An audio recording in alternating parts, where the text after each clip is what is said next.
This is Alexis with Infinite Design Marketing, and in this video I will show you how to create a page in a section that already exists. So here I am already logged in, and I am in the Managed Pages section, and I'm going to add another page to the Clear Lake Residential Services. So if I had just come into the Managed Pages section, it would look like this, and I would click Clear Lake to open it. And then I'm going to want to put the page in here. So according to this document, the next page on my list will be Recycling Collection. So what I'm going to do is I'm going to copy this, which is on a Mac, Command C, or on a PC, I believe it's Control C to copy. And then I'm going to create a new page, and I'm going to paste that URL in. I'm going to take that first / off because I don't need it in this section where I'm working. Now what I'm doing here is I want the page that I'm creating to be under the Clear Lake category or in the Clear Lake folder. And then in the Clear Lake folder or section, I'm going to want it in the Residential Services section, and the page is going to be Recycling Services. I want to make sure that I word it exactly how Recycling Collection. So I'm going to say Recycling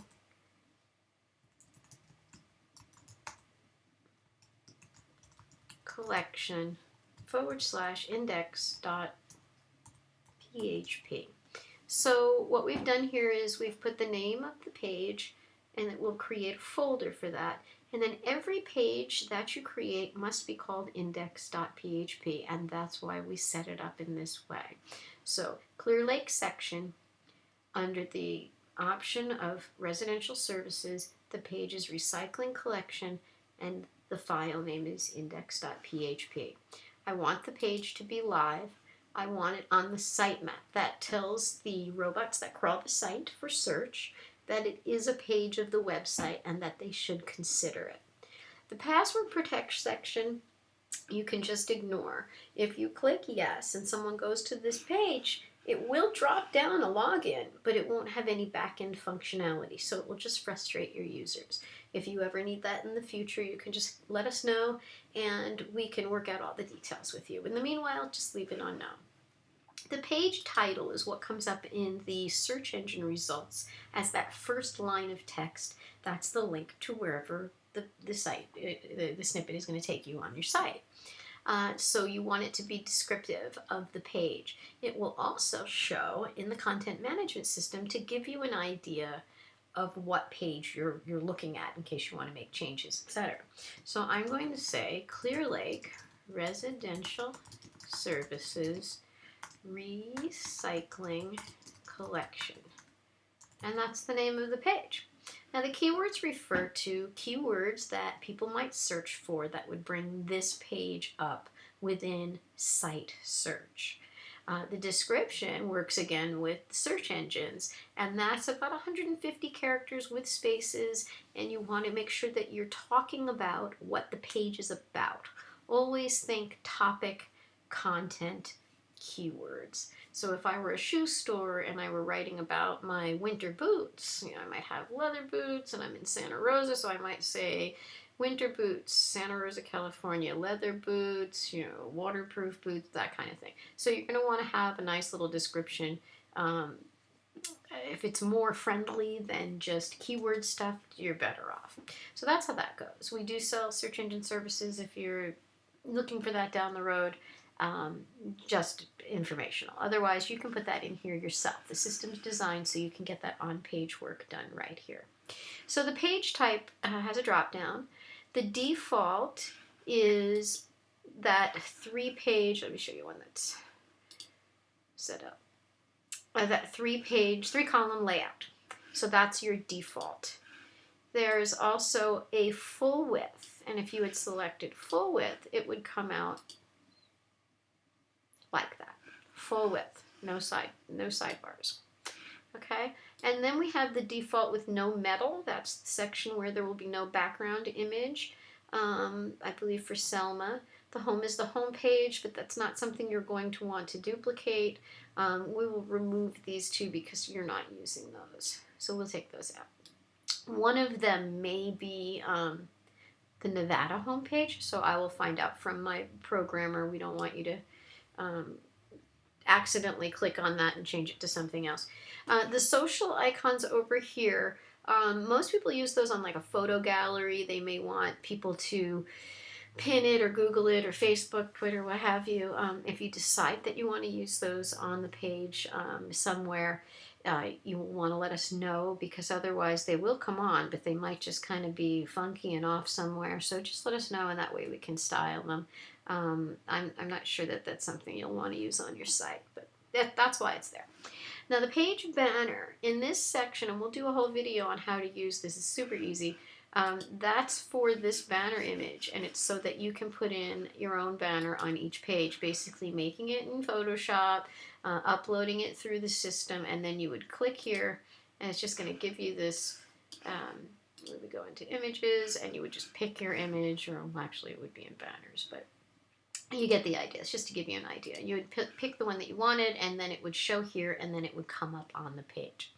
Okay, so here we have the standard, what you call WYSIWYG. What you see is what you get. It's a standard editor, and basically it has source, bold, underline, and italic, super and subtext, lists, alignment, copies and pasting, styles and formatting, colors, images, etc., linking, what have you.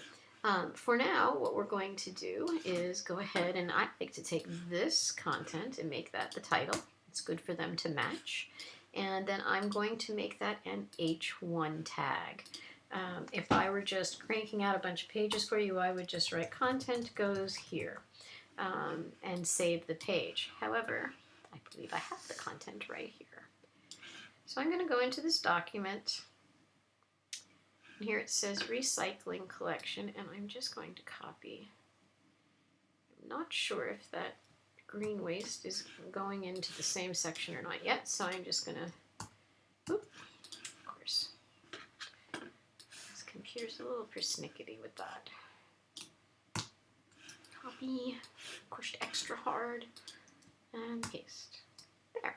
Now this space, because the document was made in Word, is a little more than you may want, so I'm going to pull it up, and even though it doesn't look proper here, it will look better on the page, and you of course can change it up as much as you like.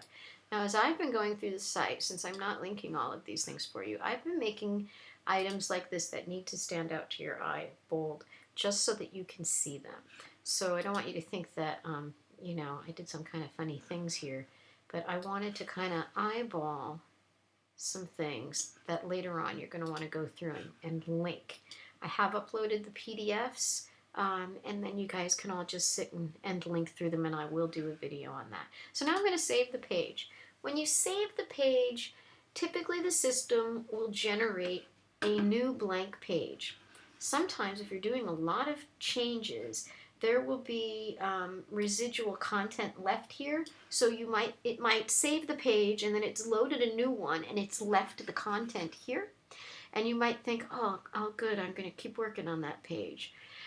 Caution, red alert, don't do it. You can see up here that the page name is gone, and so you may wind up going, oh gosh, I don't know what I did, and then you put it in again, and then you start to have an issue. So anytime you save, you're going to want to go back to the manager and pick your page again. So we're in Clear Lake, and let's take a look. So in the Clear Lake folder, which is a section on the site under Mendo Lake, we have residential services. And then in there, we now have a page for trash collection and recycling. So there's my recycling page. If I wanted to work on this page, I would simply come over here to Action, and you see I have some options. I can edit the page, duplicate the page, or delete the page. I also have the option to preview the page. I prefer to keep another tab open with the site in it. Now I don't believe this is linked yet here. Look at that, sure is, but it's actually linked to the residential services, so I'll go in and change that. This is good though, because I wanted you to see something here. Now I have selected the 3-column default layout. I have added the residential services text onto the page, but you can see something's missing. We don't have what are called the kickers. They're not here. So your left column links and your quick links are not here. And we'll show that in the next video.